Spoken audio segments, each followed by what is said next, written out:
नमस्कार, मी नेहा माझ्या यूट्यूब चॅनलमध्ये तुमच्या सर्वांचं खूप खूप स्वागत करते। कसे आहात तुम्ही सर्व? मजेत आहात ना? आज मी तुमच्याबरोबर सांबारची रेसिपी शेअर करणार आहे।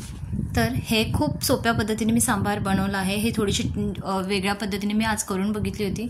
सांबार खूप चवीला छान झालं म्हणून मी आज तुमच्याबरोबर ही रेसिपी सुद्धा शेअर करत आहे। तर सर्वात पहिले मी काय केलं आहे, तूर डाळ घेतली आहे। स्वच्छ आपल्याला 2-3 वेळा स्वच्छ पाण्याने धुवून घ्यायची आहे। त्यानंतर माझ्याकडे असा छोटा कुकर होता। छोट्या कुकरमध्ये आता तूर डाळ आपल्याला शिजवून घ्यायची आहे। हळद टाकून मी या कुकरच्या 3 शिट्ट्या करून घेतलेल्या आहे। 3 शिट्ट्यांमध्येच तूर डाळ व्यवस्थित शिजली जाते।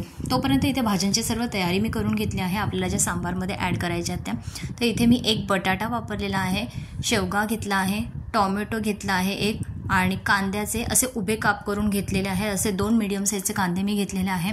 लसणाचे असे बारीक तुकडे करून घेतले आहे। हिरवी मिरची आणि लाल मिरची मी इथे वापरली आहे। लवंगी मिरचीचा वापर मी इथे केलेला आहे।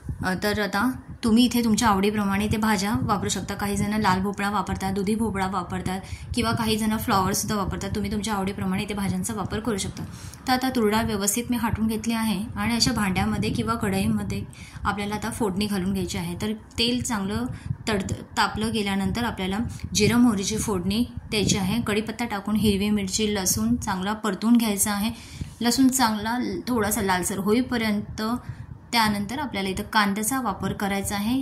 कांदा पण आपल्याला थोडासा ब्राऊन होईपर्यंत भाजून घ्यायचा आहे व्यवस्थितरित्या। कांदा शिजवताना थोडासा मीठ टाकून घेतला आहे मी। टोमॅटो आपल्याला बारीक चिरलेला टाकायचा आहे।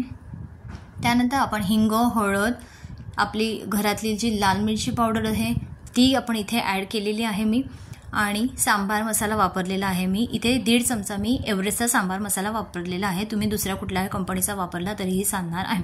तर तुम्हाला इथे जेवढा सांबार तिखट पाहिजे त्या प्रमाणात तुम्ही तुमच्या आवडीप्रमाणे मिरची पावडर किंवा सांबार मसाला वापरू शकता।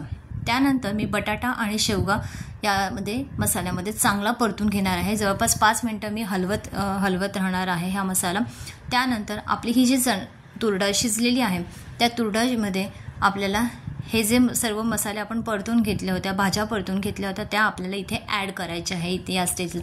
म्हणून मी इथे डायरेक्टली कुकरमध्येच आता ॲड करून घेणार आहे आणि याच कुकरमध्ये आपल्याला आता थोडंसं पाणी ॲड करून याची 1 शिट्टी काढून घ्यायची आहे। मला हे मिश्रण थोडंसं घट्ट वाटतं आहे सांबार म्हणून मी इथे थोडंसं पाणी ॲड करून थोडंसं पातळ करून घेणार आहे। तर आता अशा प्रकारे आपल्याला 1च शिट्टी कुकरची काढून घ्यायची आहे कारण भाज्या शिजायला थोडी मदत होईल याच दृष्टिकोनातून।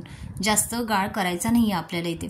त्यामुळे काय होईल, शेवगा पूर्ण गाळ होईल आणि शेवगाचा आस्वाद घेता येणार नाही, शेवगा खाता येणार नाही। तर अशा प्रकारे आपली 1 शिट्टी कुकरची झालेली आहे।